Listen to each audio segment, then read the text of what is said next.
Hi guys and girls, happy to see you again.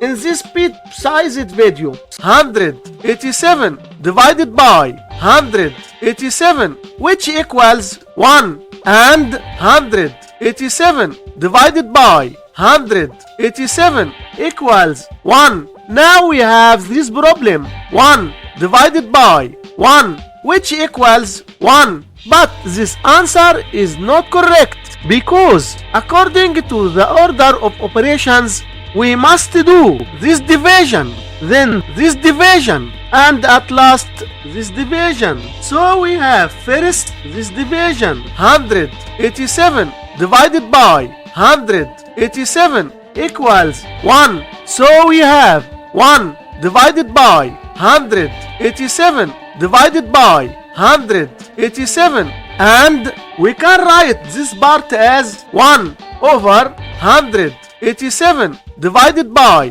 187. So we must keep the first fraction 1 over 187 and change division to multiplication times, then flip the second fraction 1 over 187, which equals 1 over 34,969, and this is our final answer for this problem. Thanks for watching.